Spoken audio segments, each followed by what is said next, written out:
Clarity ఇచ్చారు. కోకాపేటలో school, hospital, pub కోసం పెట్టుబడి. ఆ కోకాపేటలో స్కూలు, పబ్బు అవన్నీ యాడున్నాయో తెలీదు. ఆ బిజినెస్ మైండే ఉంటే ఎప్పుడో పెట్టేసుకునేదాన్ని. నీ పాటల ప్రపంచంలోనే ఎందుకు బతికేదాన్ని? నాకు పాటలు పాడడం, పాటల ప్రపంచం తప్ప ఏమీ తెలియదండి. నాకు నిజంగా డబ్బు ఆశ ఉంటే లాస్ట్ ఇయర్ ఎన్నికలు 2023 ఇక్కడ, 2023 ఇక్కడ, 2024 అక్కడ జరిగింది. నేను ఏ ఏపీలో గానీ ఏ తెలంగాణలో గానీ ఎక్కడన్నా కనిపించినా ఎన్నో మనీ ఆఫర్ చేసిర్రు, నాకు కోట్లు ఇస్తామని చెప్పి. అయినా కూడా నేను కనిపించలేదు. ఎందుకంటే నాకు డబ్బు ముఖ్యం కాదండి, వ్యక్తిత్వం చాలా ఇంపార్టెంట్. చాలా నియత్గా, చాలా ఎథిక్స్ తో బతుకుతూ వస్తున్నానండి నేను. నాకేం అవసరం ఉంది చెప్పండి? చేతి నిండా పనులు మీరు చూడట్లే, నా ఇన్స్టా చూడట్లే, సోషల్ మీడియాలో చూడట్లే. ఒక్క పాట చేస్తే ఎందుకండి ప్రజలు ఇంతగానం ఆశీర్వదిస్తున్నారు? ఎందుకు 100 మిలియన్స్ పోతున్నాయి? ఎందుకు మీ అందరు కూడా లైక్ చేస్తున్నారు చెప్పండి? నాకేం అవసరం ఉందండి? వీడియో ఉంది, నా వీడియో ఏడుంది? ఇదిగో మా తమ్ముడు ఈయన. ఆ ఫోటోలో, ఆ కట్టల ఎంచే ఫోటోలో ఎవరున్నారండి?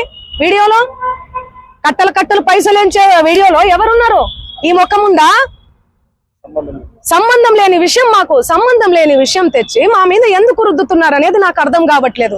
సెన్సిటివ్ మ్యాటర్ అండి ఇది. కొంచెం ఆచి తూచి వెరిఫికేషన్ చేసుకొని మీరు వేయాలి మీడియాలో, సోషల్ మీడియాలో గానీ మీడియాలో గానీ. దయచేసి చెప్తున్నా, నేను మళ్ళీ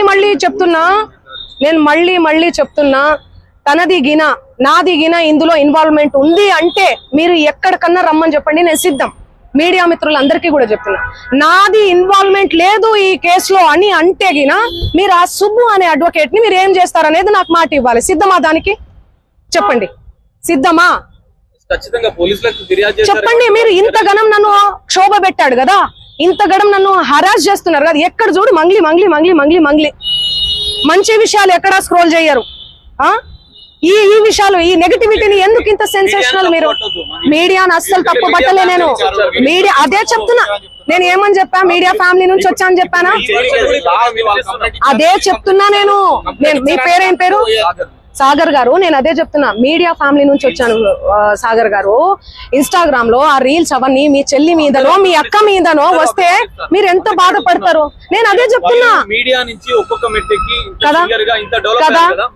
ఎందుకు టార్గెట్ చేస్తున్నారు అది మీరు చెప్పాలి. మీరు ఏమనుకుంటున్నారు దానికి సంబంధం? నాకు తెలియదు అది. ఎందుకంటే నేను మీడియాలో వచ్చి ఇంటర్వ్యూలు ఇస్తలేనను, మరి ఏమో నాకే తెలియదు. ఎందుకంటే నా పని చెప్తుంది, నేను పని చేసుకుంటూ వెళ్తున్నా, నేను పాటలు చేసుకుంటూ. ఆయన అదే చెప్తున్నాను కదండి, బిగ్ బాస్ కోసం, ఫేమస్ కోసం అని చెప్తున్నాం కదా. ఆయన కేవలం ఫేమస్ అవ్వాలి, ఫేమస్ అయ్యే దానికోసమే ఇదంతా చేస్తున్నాడు. ఆయన మాటలు మీరు చూడండి. నెక్స్ట్ ఇయర్ బిగ్ బాస్ వస్తే నేను వెళ్తాను. శ్రీముఖి అంటే నాకు